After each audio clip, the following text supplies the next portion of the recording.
this area, and actually it's a family that has very deep ties to this area, and that's the Waukazoos. And how they went through this odyssey of finding their home and establishing a place for themselves, and that place is very close here, and we call it Peshabi Town, and that's just right down the road from here in Empire. So a little bit about myself. My name is Eric. I am the Director of Archives and Records for the Little Traverse Bay Band of Odawa Indians. I grew up in a place called Cross Village, Michigan. And Cross Village is about 20 miles south of Mackinac on the shores of Lake Michigan. That's where I grew up. That's home for me. I currently live in Harbor Springs, and I've been at my position for about 12 years now. And by far the favorite part of my job is delivering programs and sharing the story of the Odawa. And this story is very good, and I'm excited to deliver it tonight. So let's get into it.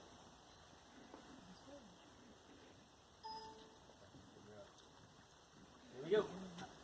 So who was Waukazoo? You'll see Waukazoo on road names, there's streets, there's families, statues, signs. There's a lot of Waukazoo out there, but exactly who is this person? Well, Waukazoo was an Odawa chief from the area of Waukazoo. And Waukazoo roughly means it is bent or land of the crooked tree. And that is the area along the shore from Cross Village to Harbor Springs in Emmett County. That's what we call Waukazoo. And that's where Waukazoo was originally from.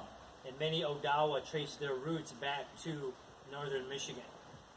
He was born sometime, we don't know exactly when, in the 1760s at Waukazoo.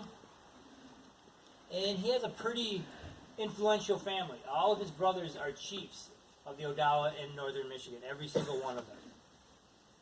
But Waukazoo is a little bit different. He is more of the, I guess, adventurous type you want to say. He's more of the economic guy.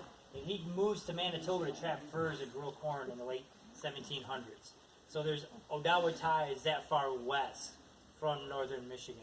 And Waukazoo, seeing the changing dynamics in the fur trade during the late 1700s, all the furs are being trapped out to the point of extinction with beavers and bears and deer here in Michigan.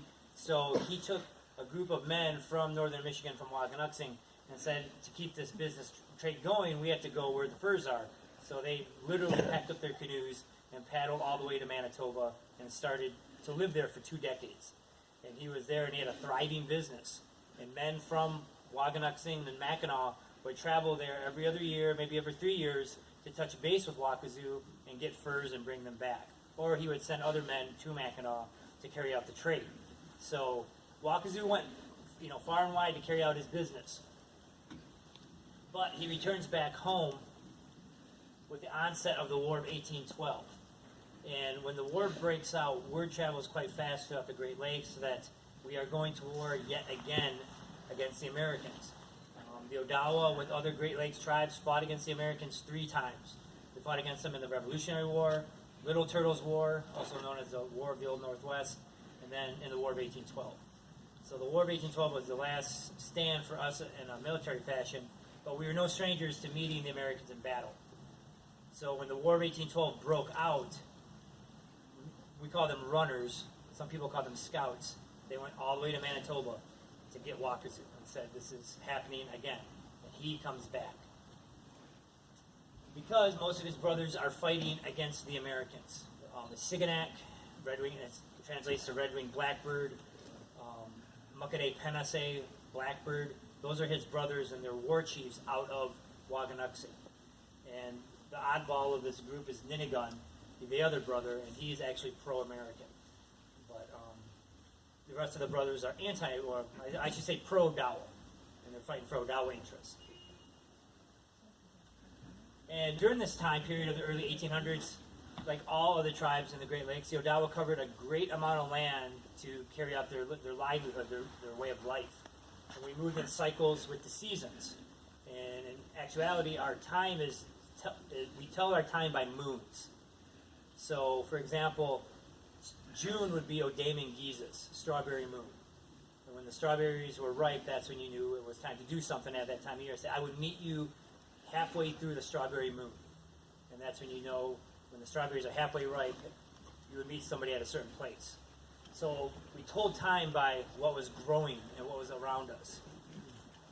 But in order to, each tribe had different senses of time. So, for example, out in Minnesota, they have 2 months for wild rice moon, August and September, because wild rice is such a big commodity. We only have 1 month for wild rice. It's not such a big deal here. Corn was the big deal here. But we moved with our seasons. We moved with our resources. And, for example, a tribe, or a group, I should say a group, not a tribe. A group could be maybe several families. They would move from northern Michigan down to southern Michigan for the winter. And when I deliver this program with some students, and I tell the Odawa would go south, and like, oh, you went to Florida or Tennessee. I'm like, no, Muskegon. They're like, it's maybe Grand Rapids. That's not very warm. I'm like, no, it's not very warm. But they wanted to be where the resources were. And if you're near moving water in the winter, that means you had, for one, had access to water, but two, food, and that would be beavers and muskrats. And muskrats and beavers were one of the main protein supplies during the winter, along with fish. And I've eaten my fair share of muskrats and beavers, and I can say it's quite delicious. It's a very fatty, very dense meat, and very high in calories, so I can see why people are eating it in the winter, because you eat 4 or 5 ounces of that meat, and it's like, okay, I'm full. But when you're exerting yourself to these extremes in the wintertime, like my ancestors did, you needed those calories. But the point is, they moved around all the time, and so when the wintering was done, you'd come back home in the spring to make maple sugar. And then you plant your crops through the summer, you'd fish, and this cycle would repeat itself over and over. Well, one of the favorite spots for Waukazoo was Black Lake, and that's down by Holland, Michigan. So he would go down there in the winter, set up camp, hunt, fish, do his thing with his families. Then in the spring, they'd come back home. Grand River was also favorable, and he had 2 sons. His son Joseph would succeed him as a chief upon Joseph Jr.'s death, and then his son Peter would become the other chief. So I got confused a lot with who is Waukazoo. There's Waukazoo Senior, Waukazoo Junior, and then Peter. And in the records, a lot of times it just says Waukazoo. Like, well, you got to say which one you were talking about. But there's 3 of them. And I pulled this map out of Helen Tanner's Atlas of Great Lakes History, and just kind of show where natives were living in 1810. They're all over the place. This is right before the war breaks out. And you can see Indiana, Ohio, Illinois, there's a lot of natives living down in that stretch. And Indiana is called Indiana because there's so many Indians. So this was densely populated. Up north you can see not so much, but you can see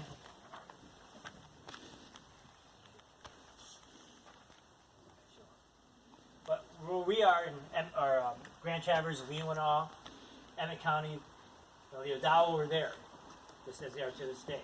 But I just want to give you a sense of what we call Indian country, where people are living at this time period, and how many there were. There was tens of thousands.